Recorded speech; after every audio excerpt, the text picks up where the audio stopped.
myself again. But it's the only way you're ever gonna learn. You look back and it's all in the past. I'm dwelling on the thoughts I cannot see. Hi, welcome along to Steve Wraith's True Crime Podcast. Delighted to see I'm joined by Tim Darby today. How are you, Tim? All good, mate. All good. Yeah. Good to see you, mate. And the reason we've got Tim on the show is I was contacted by a couple of people a couple of months ago about a campaign about a gross miscarriage of justice. Jason Moore is the man in focus today.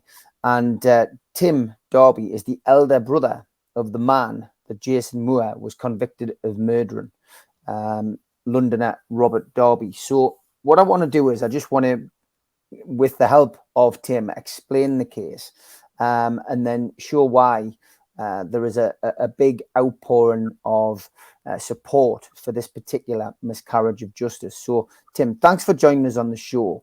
August 24th, 2005 was a Wednesday when Robert Darby, your brother, was killed with a single knife wound. He died in hospital the next day. Tell me, first of all, for you personally, where were you when you heard the news?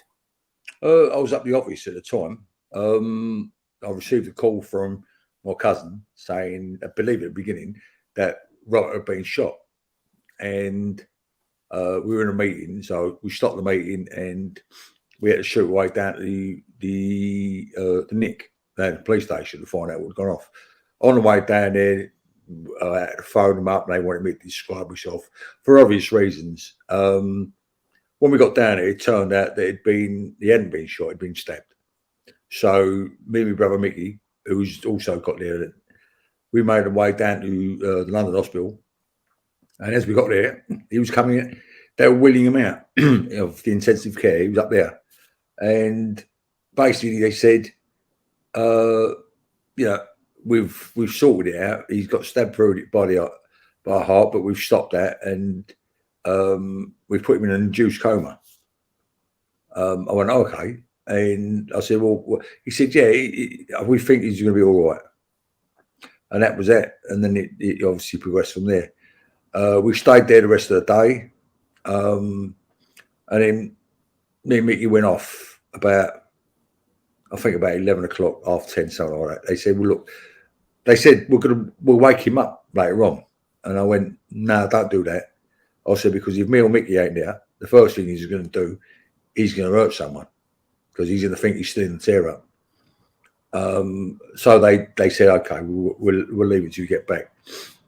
No good coming back before the morning because all he's going to be doing now is resting. He's in induced coma, and that was anyway. We stayed there and then we went. But I said to the missus when I got home, look, I think I'll just stay downstairs, all right, just in case I get a phone call and I've got to shoot back up there. So that's what I done.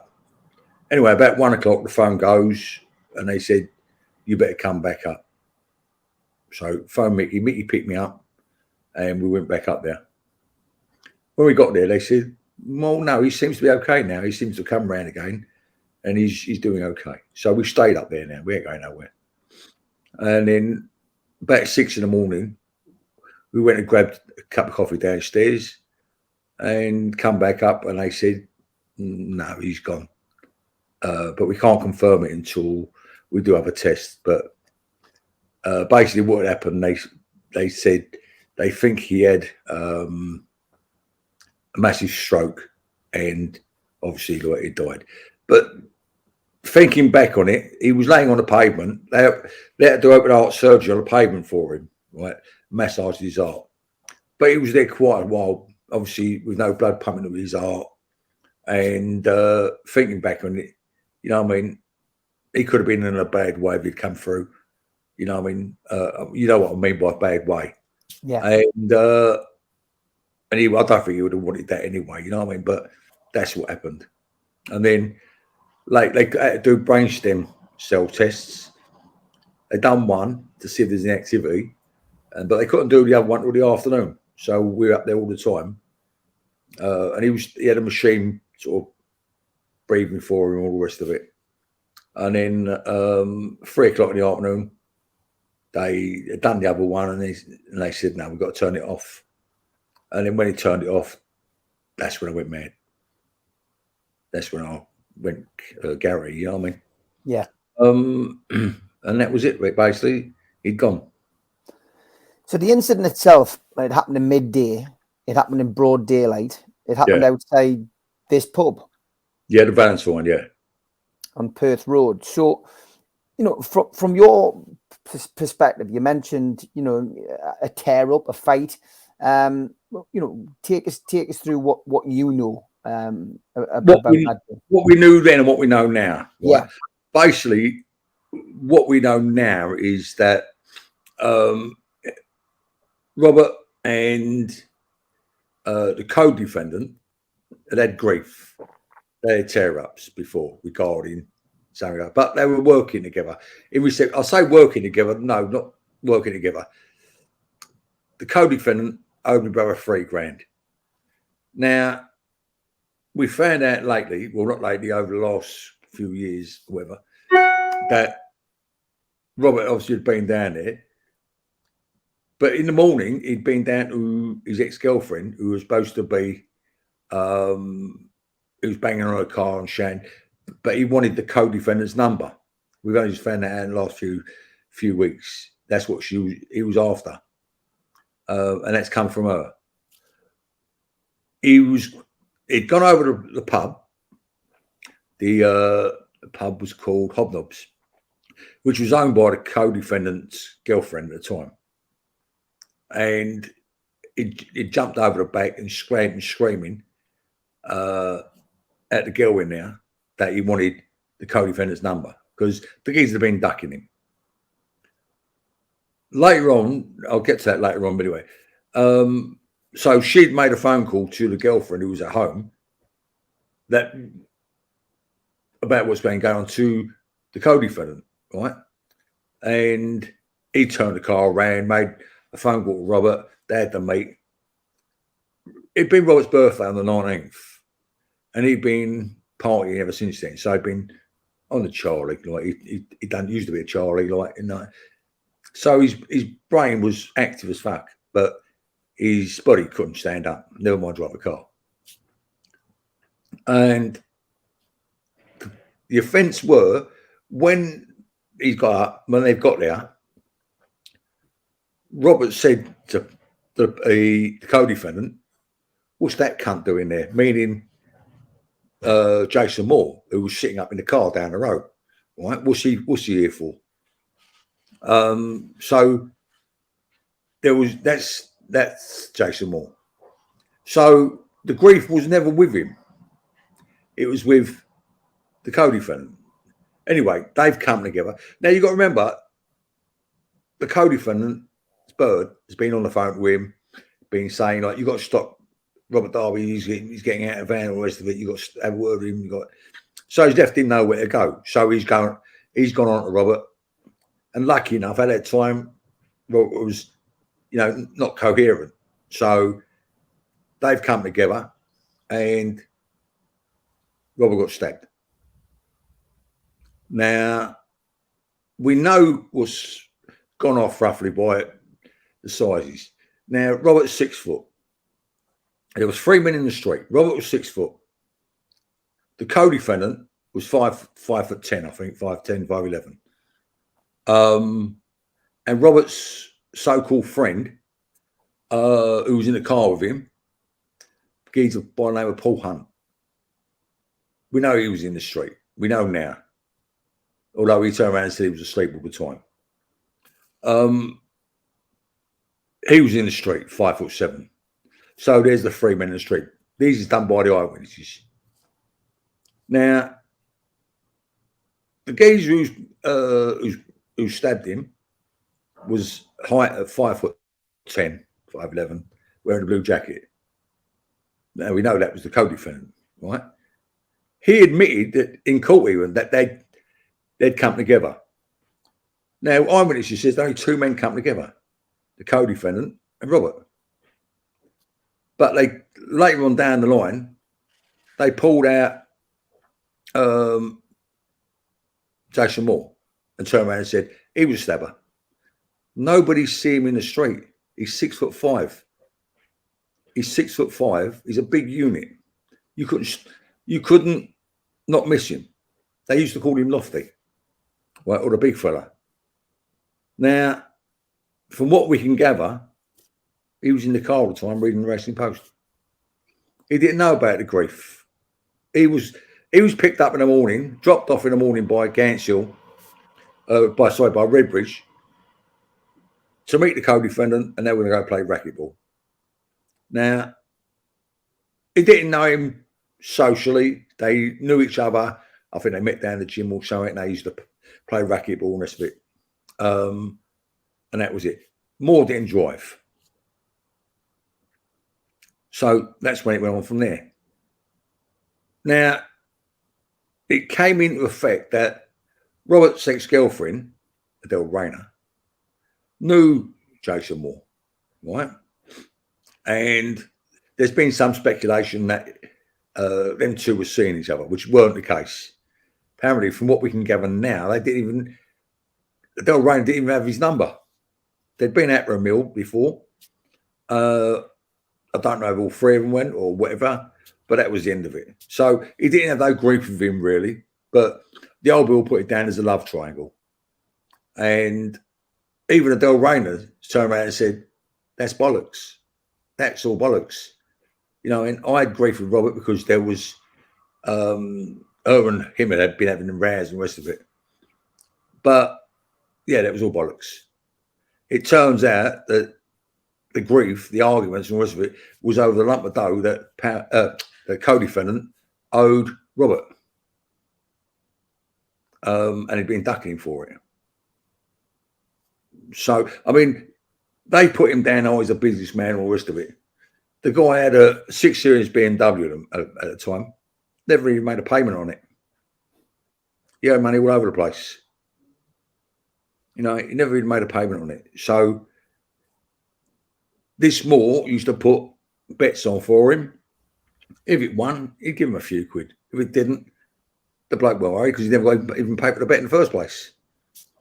And that's it went from there. So, from reading through the press dossier that I was sent, and I mean, it's quite it's quite a read. I mean, there is so much evidence, against securing a conviction for Jason. I genuinely cannot believe, that the guy's in prison. You got it wrong. Say that again. Work it back. What you just said. There's no evidence against him. Yeah, no, there's no evidence. That's what I'm saying. There is no evidence. I can't understand how they secured a conviction. Why do you think that they pushed this? I mean, let's take the identity parades for starters. When you look through those photographs which you've provided me with to look at, there's no similarities. No, there ain't. Listen, the main witness, right, Abdul Ahmed. Now, no one knows where he was because 1 minute he's here, next minute he's over there. He see this, then he didn't see that, right? He didn't see nothing. On 1 minute, he couldn't speak English. And going through the statements or his depositions, what he was doing with the old Bill, he was asking him to furnish him with the answers because he didn't know the answers. He turned around and said he see it for a second and he went, and then all of a sudden he see more of it. And then he turned around and said he went away. But then years later, we got CCTV of him standing outside the pub in the premises itself on the outside, talking to one of the doormen. And Robert was laying behind him. Now, getting back to Paul Hunt. Paul Hunt, his so-called pal. At court, he turned around and said he was asleep. Right? Well, let me go back a bit. When it first happened, right, went and see him, and he turned around and said, oh, he was asleep. and all the rest of it. You know, he kept on about his brother upstairs who, what was it like? It was thalidomide or something like that. Upstairs, come see him and talk with him. He was trying to get us off the situation, but it was quite obvious that he'd do more. And I said to him, look, I'm going to come back and we're going to have a little chat. But he said, oh, he was asleep. Well, if you were Robert, you won't be asleep in the car. He drives like a fucking lunatic. You know what I mean? You don't sleep in the car with him. And obviously, like, if Robert had been on the Charlie, he'd been on the Charlie because he'd been with him. He just left his ass. So I can't see no reason it couldn't happen like that. Anyway, we know he was the third man in the street. Years later, we got CCTV footage come back, which is actually after the trial. We got this. This is the thing, because what was going on. The fucking slag was in the street, right? He was caught. Listen to this. He's made himself out. He said he was a witness. He said to the bird there, who was the other witness, and Abdul Ahmed, and a girl called Sally Palmer, who was a nurse, who's a pseudonym. She's got, that weren't a real name. And he said, oh, see it all kick off. The old Bill put all three of them in the same van together. Later on, when they got down to Nick, they see CCTV that we didn't get anyway, because we obviously would have victim banned anyway. And it shows him hiding a knife behind a hoarding,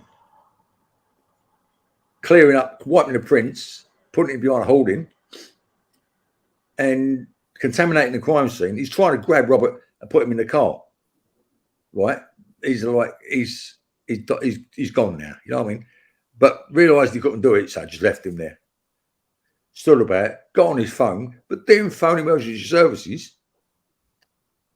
The girl, he was phoning his girl, saying, and he was over by the doorman there, saying he's done him. But all of a sudden he didn't see nothing.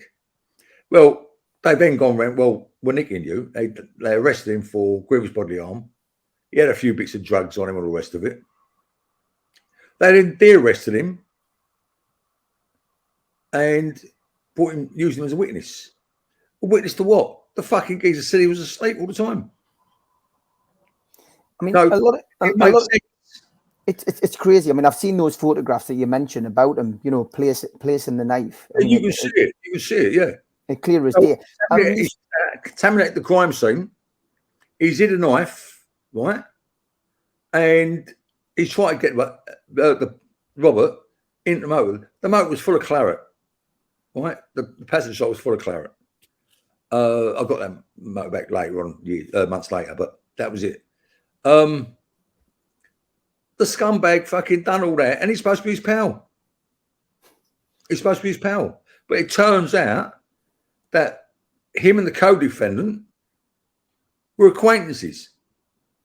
And he was shit scared of the co-defendant. That's what's gone off.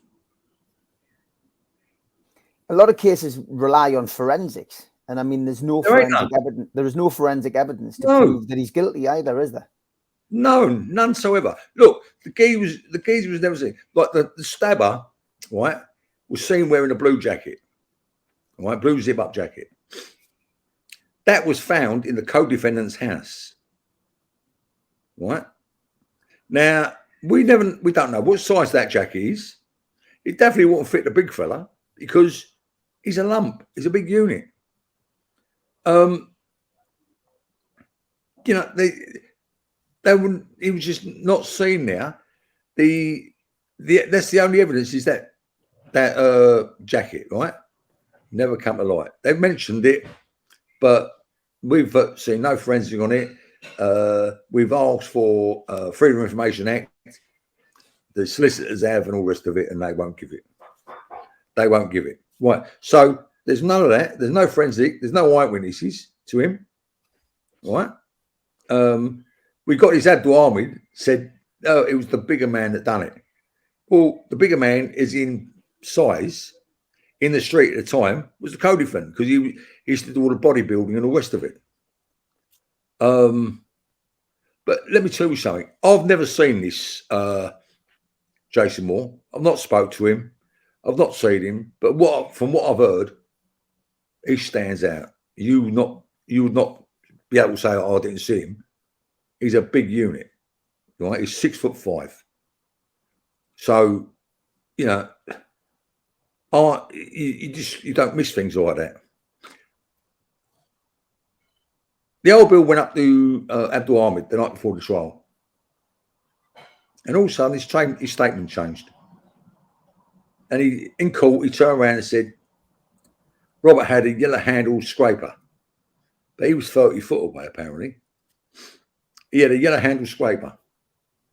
If I've got something in my hand, a little yellow handle scraper, you ain't going to see it from there. So if he had a scraper and he was stabbed with a knife, where did the Stanley knife come from? That, or rather, the snap-off blade that Hunt was supposed to be hiding. Was it his? Don't know. And they try to say, oh, maybe he was stabbed with his own knife, the snap-off knife, or it was his. If you've got a snap-off blade and you come against something hard, what happens? It either retracts or it snaps off. The blade he was stabbed with went straight through the rib cage, straight through the bone, split the bone in half. That ain't going to be a snap-off blade. That ain't going to do the damage. It ain't going to do the damage at all. So it was all over the place. So we got no eyewitnesses, no CCTV, no forensic, nothing. And the geezer got convicted. And you've got the police as well laid out in your document, creating a false motive. Yeah, they created their own motive around the Del Reyna. And she's turned around and said it didn't happen. She even complained at the court about it, and they turned around and said, well, because there was no, like the other statement, the yes/no statement. They says, oh, don't worry, we can't find it at the moment, but don't worry, just go and answer the questions. And that was it. So anyway, when we went to committal, now the committal was only Jason Moore, because the other guys were still away. They said to us, we ain't got nothing on them. We've got no evidence on them. What we're going to have to do is get the other geezer back, because he was in Spain still, and let him fight out in court. So at the time, we didn't know none of this. So we went, yeah, fuck them, let them get on with it. And I thought that all the way through, virtually. Bits and pieces will niggle in me all the way through, but you let them carry on. And then when he got sentenced, I've come out, because they nick your phones off you. You can't have your phones in the court, obviously, you know what I mean? And got a box there, and I phoned Del Reyna, Robert's ex-girlfriend. And I said, he got life. And she went, what, both of them? I went, no, just more. She will, what about the other one, the co-defendant? So they got off. She said, yeah, but he did it. So it was already clicking on me. They knew what was going on.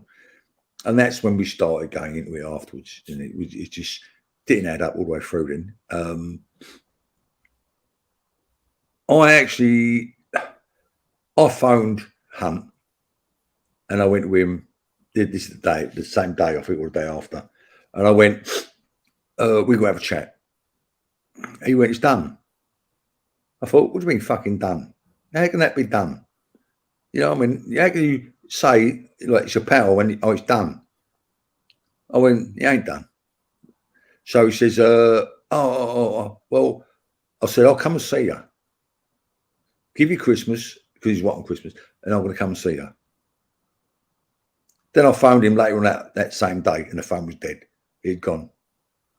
And that was it. And obviously, like, I waited, find him. I knew where he moved to. He went the Ford Road and all this bit, but I caught him back in Benning Castle, where he lived, where his mother lived. And he didn't. He said, "Oh no, I was asleep." But we had a little chat sort of thing, and he then told me what had happened. He said, like, you know, he said, "Oh, I've got family, I can't get involved," and all the rest of it. Meaning the other geezer. He was, because the other geezer, he was shit scared of him. Anyway, he told me what had happened, that the other fella had stabbed him, and it was all over the $3,000. And the $3,000 was to do with some Charlie. And that's where it went from there. And later on, he fucked off over to Spain. And he's still there now. He's still over Spain. Do you believe that the person who did kill your brother worked with the police to get away with murder? There's question marks around it, I'll tell you. Yeah. Question marks around it, because there was other things going on that he was involved with. There was a big mortgage fraud, but that's not my business. You know what I mean? That's not my business. I've got nothing to do with that. What he does is up to him. You know what I mean? I'm not interested in none of that. But there's question marks around the whole lot of it, because all the others on the other one got lumps of bird. He didn't. He got a bender. And he got a £1 fine. And the money involved in all that lot don't warrant that. It's very hard to believe why. But, as I said, I don't know. It's not my business. My concern is nothing to do with that. My concern is Robert. But over the whole lot of it, regarding all these question marks, you know what I mean? He stood up in court, right? And made out he was crying while he was sitting in the dock. This bloke don't cry. And then he turned around and said, Judge, he's threatening me, to the other geezer, to stick it on him in the court. And they had to put 2 screws between them. This other geezer can't have a battle. He can't stick his hands up. He's like a fucking dandelion. He's not a rower. He won't come and have a straight with you. He'd rather sort of talk and walk away. He's never going to have a tear up with you. You know, and as for going up against Robert, not in a million years. Robert could probably have a tear up, I tell you. He was the liveliest fucker you've ever seen in your life. You know, the greatest pal, you know what I mean? But you wouldn't want him as an enemy. And you definitely wouldn't be going up against him. You won't be going up against him. Not like, no, it just don't happen. So I don't know. I don't know what's gone off there. We've come across other things. Well, witness tampering ignored by the police as well. Well, yeah, it's definitely there. Also, on the appeal in 2017, there was other witnesses, right? The old Bill the night before, phoned the co-defendant and Paul Hunt and said about what I told him. And he went, no, never happened. I never see him. And then he turned it around and said, well, I did see him, but I didn't say nothing. The co-defendant was told about this other witness. Now, you've got to remember, the co-defendant now has got nothing to do with the trial because he's been acquitted. He's gone. But they phoned him up and said about this other witness coming forward. The witness then phoned the next day, phoned the barristers involved and said, I'm not coming up. I've been warned off. I'm not coming up. So you take it from there. His statement was read out in court, but because he wasn't there, it didn't have a lot of weight. The judge turned around and said that Paul Hunt was a fucking liar and he'd probably lied to you. But they brought him up to court at the beginning as a man of truth. So what way they want it? He's either a man of truth or a fucking liar.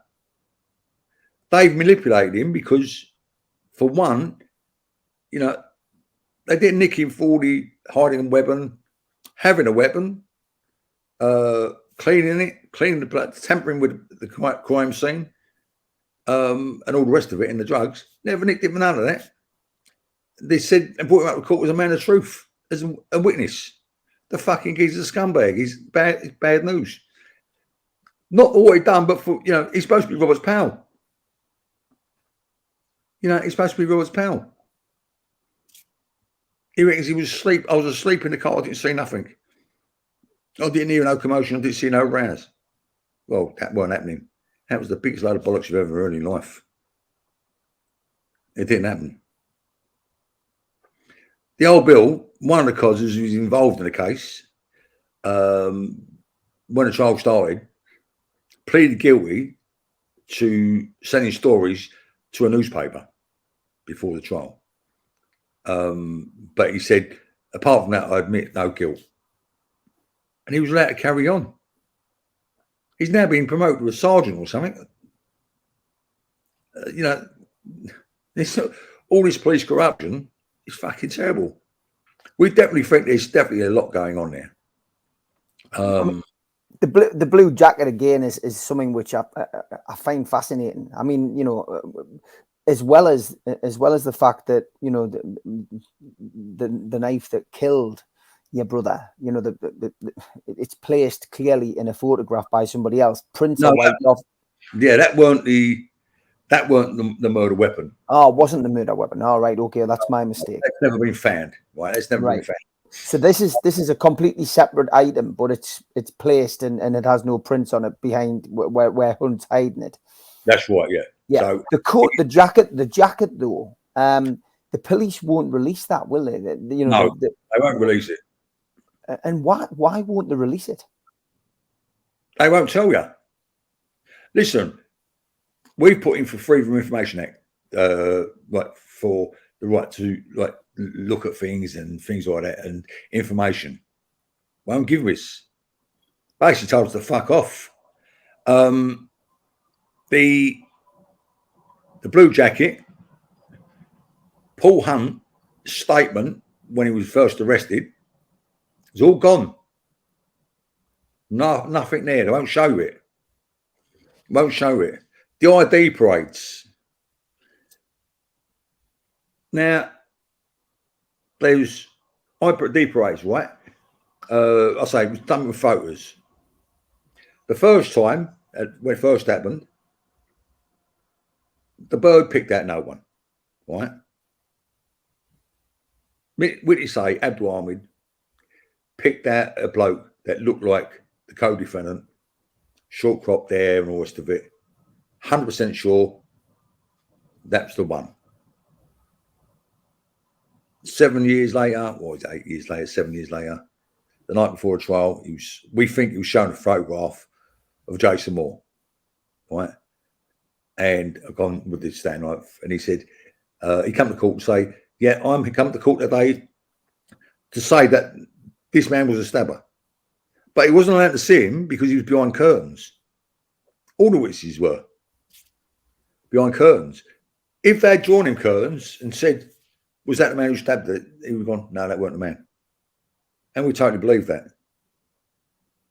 It was all done behind curtains. It was all covered up. Carrying on now. We come to the pathologist. Now, the pathologist on the court, the bloke turned around, stood up there and says, he's from his office and unfortunately, Mr. Shorrock is not well.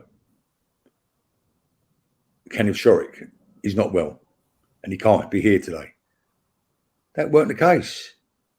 He was struck off by the Home Office 45 days beforehand.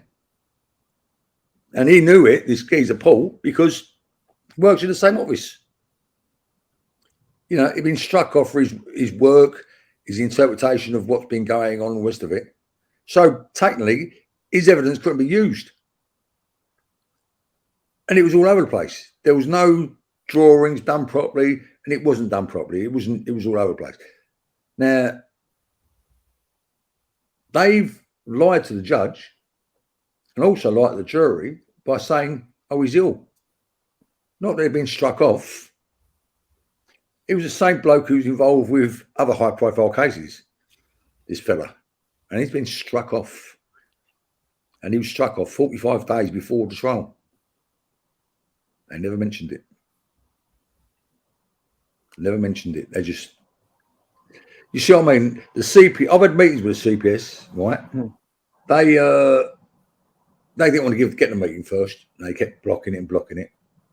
And then they turned around and went, all right. But they would just think. So I spoke to my brief and he said, look, go up on your own. Because every time I said he was coming or the rest of it, they just tried to put a block on it. When I said I was coming up on my own, they agreed to it. The meeting was for 40 supposed to be 40 minutes. It ended up with about an hour and 40 minutes. But they just wanted to make sure that I weren't making waves, really. Anyway, coming back a bit now, where did he enough? I decided we got a company called TMI, right? Now, TMI are retired heavy duty police superintendents and chief inspectors who run this company. They've got their own grief for the old bill anyway. But again, that's got nothing to do with me. They spent 2 years, they're still doing bits and pieces now, 2 years going right over this case. All the information, everything. They asked for freedom of information and never got it. But they went right over it. And then they've done a report. I don't know if I sent you that report or not from TMI. No, I haven't seen that one, no. Right. And it goes right away through it all. And they said, this geezer didn't stab him. I said, oh, no.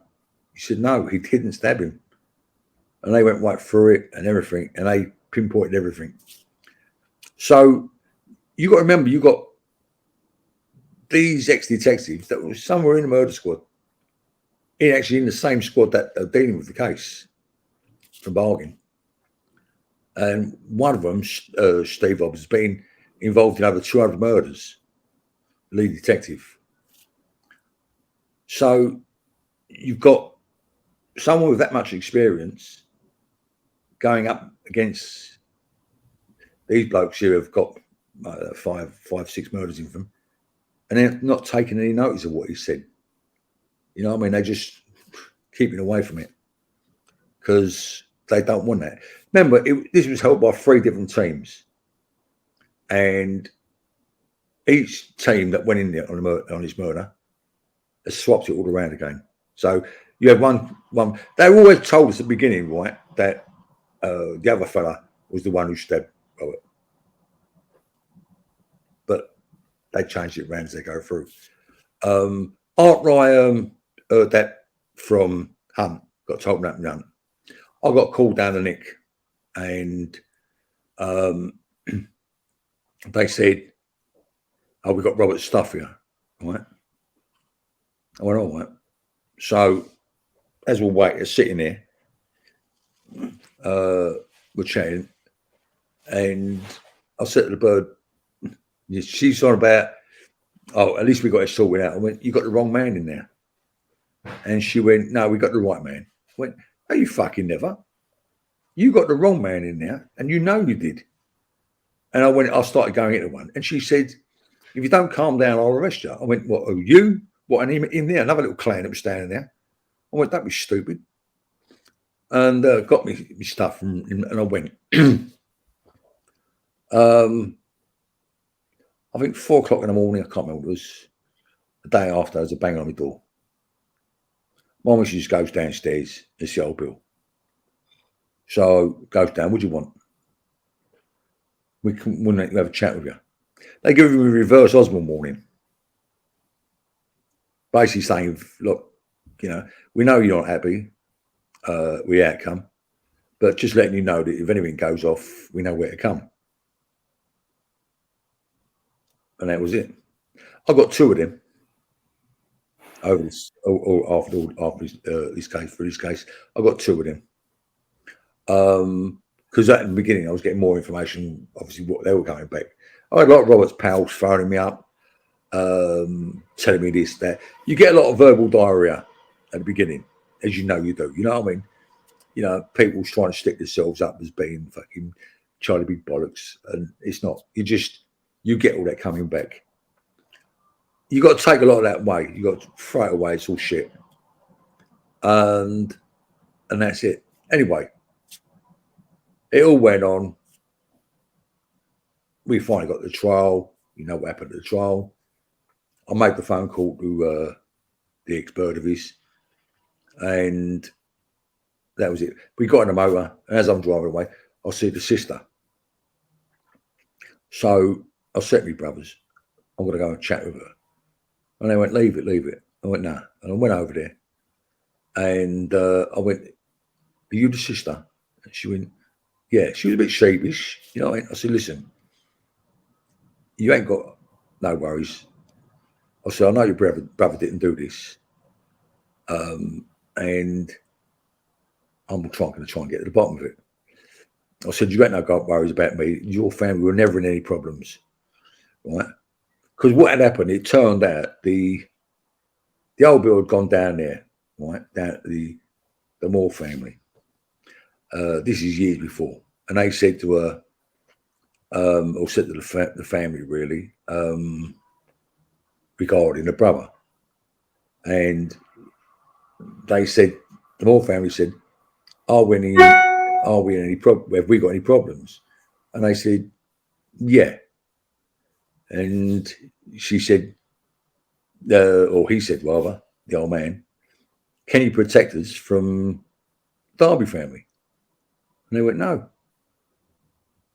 So they end up thinking, what can we do? And they said, well, we better move. So the old man and the old man, all of it, and the sister, one of the sisters rather, moved over to Turkey. The other sister went to America. That was bollocks. They only done that in order to get the other geezer back. You know, no, they don't do things like that. It was just total fucking rubbish. You don't do things like that. So that's what happened anyway. Anyway, I said, look, we'll keep in touch and we'll go from there. And that's what we've been doing really ever since then. Just work. You mentioned the appeal that was heard in March 2017. That was rejected, wasn't it, by the three court judges?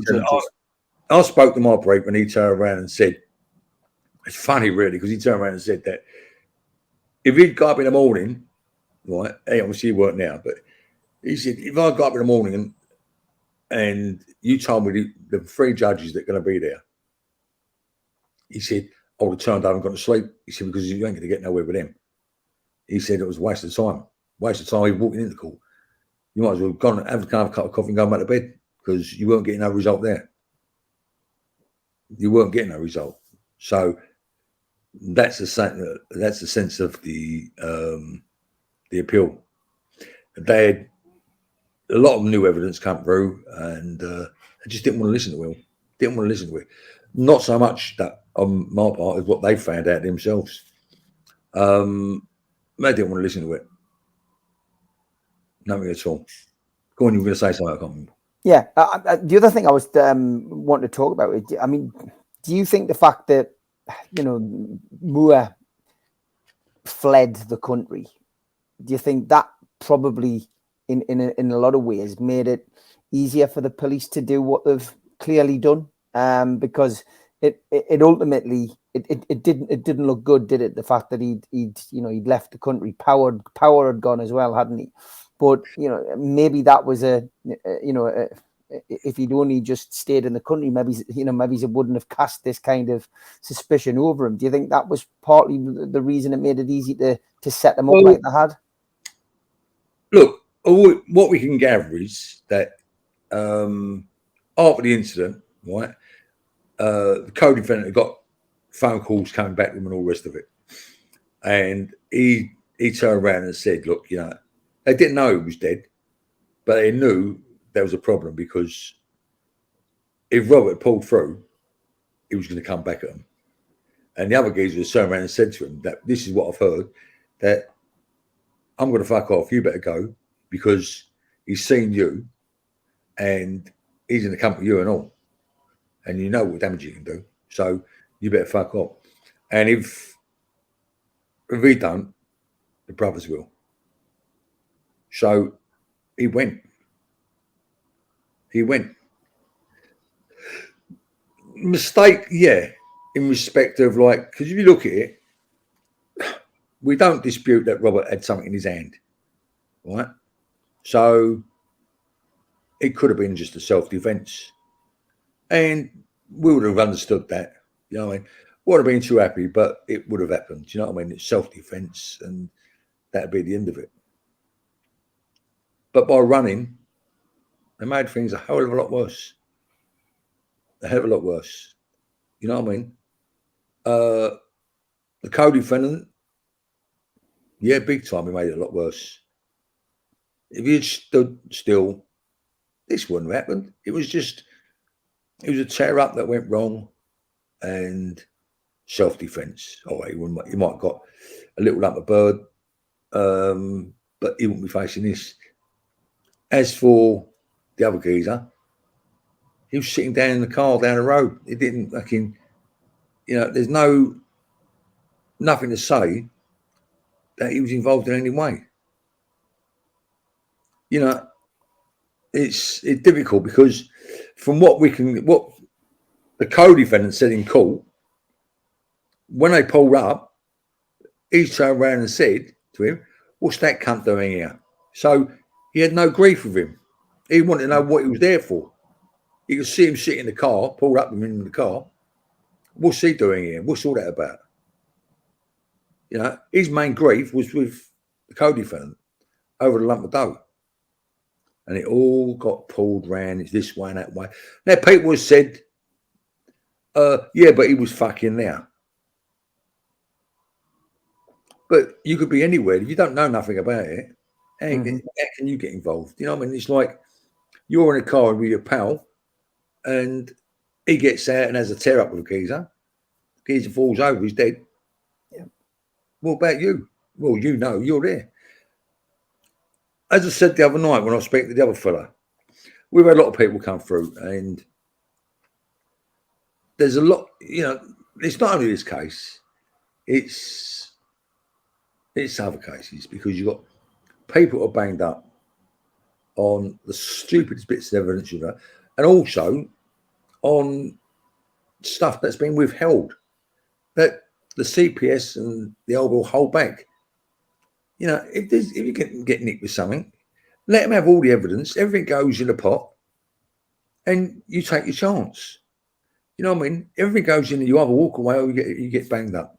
Well, that's the way it should be. That's the way you think justice would work. But I mean, the way I see it is, listen, we had a bloke come on to us. His wife had a baby, right? And his pals took him out for a drink. One of them had a little straight with another fella. Our will come. They done him for an affray. There was 5 of them involved. They done him afraid. He ended up getting 12 years. He never even threw a punch. You know what I mean? And he got dumped there. He got out. Well, they got him out after 4 years. He won an appeal and got him out. But he come out. He's lost his livelihood. His missus has gone. He sees his kids now, but he's lost all that down nothing. All down to the old bill and the CPS holding bits and pieces back. It don't work like that. If you listen, out of I said, let's say 100 murders, right, or 100 bits of work. 90% of them hold their hands up. Yeah, all right. Oh, well, I did do that. And they go away, do their bit, and that's it, done. But you've got the 10% in there. I'm saying 10%, it could be more, I don't know. They had fuck all to do with anything. And they're just put on there on flimsy bits of evidence, right? Some have got nothing to do with them. It's because you've got the CPS and the police just holding information back. They won't give them the right to clear themselves. You know what I mean? They won't give them the access to the tools to clear themselves. Because They're just another body. You know what I mean? That body's gone. Move on to the next one. It's all bodies. And this is what's happened in the case of Moore. He's just a body. You know what I mean? Just another statistic. Of course he is. Listen, at the beginning, we had a cozzer, right, working with us, liaison bloke, nice fella called, as cozzers go, called Tony Taylor. He was old school, proper fella he was. He was all right. And he let us know what was going on all the way through.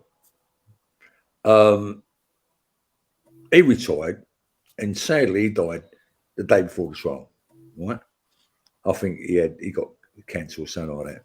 But he was a proper fella. He turned around and told us it was the other fella who stabbed him. He had a bit of cloth wrapped around his hand so the knife wouldn't slip, and he stabbed him. So we know that happened. And then we had other little firms coming in, little teams coming in. They weren't worth a piss. They just didn't want to know nothing. They just, you know, one of the causes at the court. We had family there coming in, all this. They all behaved themselves. And this causer there, all he kept doing every day was going up and looking up in the gallery, you know, walking up and looking up the gallery and smiling and smirking at the people up there. You know what I mean? You know, looking for grief, I think. Looking for grief. He was a smarmy fucker. And, you know, we were sitting downstairs in the family unit bit. But every day, this geezer, in the morning, in the afternoon, he'd be going up, smirking, looking up, and like sort of looking up and smiling at people up there, you know, trying to pull them out, trying to dig them out. And that's what it was like. It was just fucking bad news all the way through.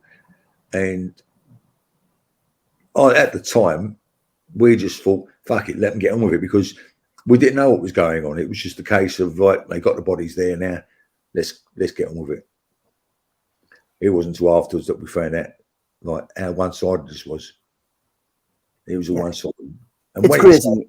I mean, and said, "Fucking hell, judge, he's threatening me." Now this bloke's supposed to be a bit of an enforcer and all the rest of it. The other guy can't even put his hands up, but because he's a big lump, he stuck it all on him. I think that was all prearranged. All prearranged. That was.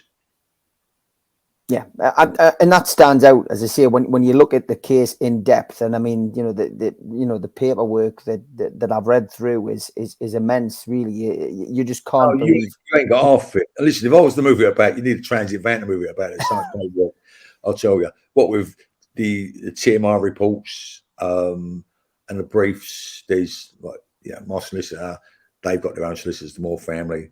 Other things going on, the evidence, and trying to get back the evidence. So you've got to remember, every bit of paper that you get come back from the courts, you know, you want transcripts of the trial. You've got to pay for it. You've got to pay for it. All costs you pound notes. And there's a lot of that. And then obviously you've got the other bits and pieces. But there's a hell of a lot of evidence that they just won't give up. They're saying, basically one of them was, why would you want that? You'll have no outcome on the proceedings or what was proceeded. Well, it's not up to them to decide that. It's not up to them. You know, it's up to the legal side of it. Legal seems to decide what is what, but they won't give you it. Basically, you ask for freedom of information, they just say fuck off. You know what I mean? They say, well, they only allow so much time for each one. Right? There's a guy who's doing he's been doing a podcast. He's been on 2 years, so he's been going through all the evidence, and he's seen a load of people, and that's due to come out any day now, we hope. And he asked for 10 bits of the information. They said no, it's too expensive. We're not going to do it. You can't have it. So I went, okay. So he went, I'm going to try for one bit. So he asked for one bit. They won't give it. He asked for information regarding the Cozzo who's seen stories. The reply came back, we neither confirm nor deny. and that's all you're getting. They won't just give it. You know what I mean? It's just, there's just so much going on. And I don't think it's, the corruption side of it is not on the CBS, although I don't know. But there's definitely answers or question marks around the old Bill side of it, because there's just too much of it being held back. They won't tell you nothing. The identification parade, right, that happened 7 years later.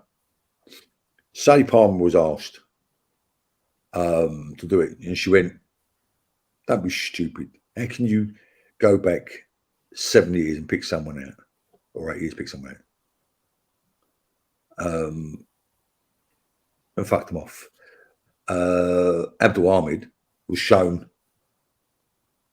paperwork, photos, we think, and that's savage. But no, we've had experts come in and said that you can't pick out someone after that certain amount of time. You can't do it, but they've done it.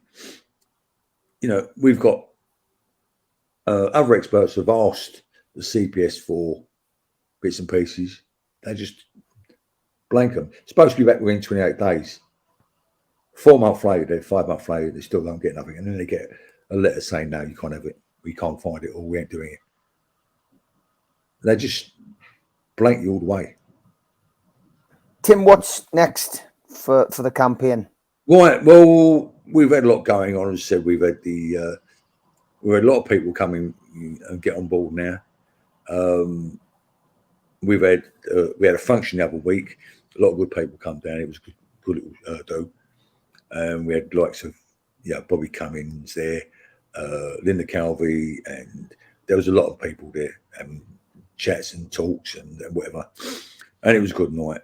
Now, at the moment, there's a campaign going on that's done by the Moore family, Free Jason Moore, and that's coming along all right. It's now going onto the CCRC. They're going on the CCRC now, and compiling all the evidence and going back there. The main witness, Abdul Army, turned around and said, now you only see it in the blink of an eye. So all that he said before, what do you believe? We know he was got out by the police because they went up and changed his statement the night before. Amended it, they said. We amended it. Not changed it. They said they amended it because he said something else. Well, when did he say something else? They've not told you about that. It's just an ongoing thing. Paul Hunt needs to be looked at again. You know, the fucking geezer absolutely slaughtered it. He slaughtered it because we've got no reason to know why. You know, why was he allowed to come as a witness? Oh, as a witness, he didn't want to come up. So they had to get him, they instructed the old people to go and get him. And he come up in a wheelchair because he didn't want to come up. And he said, I was asleep and all that bollocks. The next day, he was seen running around Dagenham Market, getting his shit Christmas shopping. So it was nothing like that at all. The bloke fucking slaughtered it. And he's not only slaughtered the lives of us, but he slaughtered the other geezer who's now banged up. You know what I mean? He was the third man in the street. So he's took himself out of it. Look at it this way. He's the third man in the street. He's 5'7". He was seen. He was by both other witnesses being 5'7". You got the co-accused who turned around and said, yeah, he had the scuffle with Robert, but Robert knocked him out. He reckons Robert knocked him out with the butt of the blade and staying off. So he's asleep. The third man was Robert. He's been served up. So only there's one man. He's sitting down the road in the car. He's 6'5". So you see what I'm saying? Yeah. They've took the 3 men out the street who were there. Only leaves one, and he was never seen, but he was sitting down the road in the car, reading the Racing Post. Listen, if he was there, I was going to fuck him, let him get on with it. But he weren't there. Nobody has seen him. No CCTV has seen him. So he's not seen. There's no DNA. There's no forensic. There's no fingerprints. There's no photos. What the fuck they got? It's just a body. And that's what it is. They've stuck him up as a body and he's in there. You know what I mean? If he was in the street, I'll go, fuck him, let him get on with it. But he weren't. And it's all down to principle. If a man goes away for something he didn't do, right, a little bits and pieces, like 18 months or 2 stretch, they wipe their mouth and get on with it, right? Because it tallies up the stuff they've got away with. But you don't stick a straight goer up for a life who's never done nothing, who weren't involved. You don't do that to a man. That's not a man. And that's what the other geezer's done. That's bad news. That's a fucking wrong one. 100%. Yeah.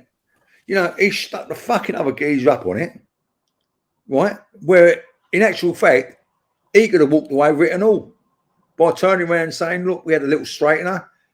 The blades come out and that was it. He was turned out with a blade. I had a blade. It was done. But he didn't. He had it on his toes and stuck it on the other geezer and said, yeah, well, fuck it. He done. Let him get away with it. Let him get banged up. That's bad news. The fucking geezer's a straight goer. He's not a rammer. He don't go out and do jump ups and all the rest. Well, you couldn't do a jump up. He fucking stand up taller than the fucking lorry. But you see what I'm saying? You know what I mean? Don't do things like that. But yeah, the fucking geezer's a straight goer. You don't bang a geezer up like that. He's not, you know, like, as I said, there's people in there that didn't do it. It's not only about him, it's about fucking lots of other blokes in there that are in the chokey and for things they ain't done. Because the old bill and the CPS hold that fucking evidence back and let them get banged up. Listen, put it all in the pot, let them go to work with it. And if they get in, they get off, they get off. If they don't, they don't. You know, but at least they've had a fair go of a whip. You know what I mean? At least they've had a fair trial of it. You know what I mean? And you still, but also you get some of these briefs that ain't worth a fucking carrot anyway, and they shouldn't be doing it. They should have proper briefs there that know what they're doing, that want to work for the people, not to just get old, like get on the next one, get on the next one, another fucking 50 grand, another 50 grand, because that's what happens. You get these fucking old people that work with the solicitors, and they just work like that. You know, it's no good. It's got to be all done fairly. Fuck's sake, if they've done it, they've done it. If they ain't, they ain't. Let them out. Go on, move on. You know, give all the evidence up. Don't hold stuff back. Don't hold fucking things back. Let them go on. Do it all fairly. You know what I mean? And that's all to use out there who's fucking doing the same things, mate. You know what I mean? You're not on your own. There's other people out there looking at it and all. Tim, I think you've put across the case brilliantly. It's a pleasure to have you on the podcast. If anybody wants to read up more about this, then you can go to www.freejasonmoore.com. It's a big miscarriage of justice for me. I think there's a lot of people supportive of Tim and Kirsty at this moment, but please visit the website and get behind this campaign. Tim, been an absolute pleasure. Anything else you want to get across, mate? Any events that you've got coming up? Well, I've got to see them all family. I think tomorrow, I think it is, and we're all having a meeting, and let's just see what goes off from there. Good stuff. Well, keep us up to date. If there's anything else I can do, Tim, mate, give us a shout. But for now, Tim, thanks very much, mate. Take care. Bye-bye. Bye-bye. A big thank you to all our sponsors, as always. Thanks to Skips and Bins, telephone 0800 25 45 25 3, email inquiries at skipsandbins.com, and our website skipsandbins.com. Easy, contract free and pay as you go waste collection. Thanks to Garden of Healing Dispensaries, CBD hemp and cannabinoid specialists. You can find them at thegohd.com. Thanks to Mr. Vicky's sauces, which are handmade in Cumbria, and you can find them at mrvickys.co.uk. If you want to make an order, give them a call on 01768 210 102 or email info@mrvickys.co.uk.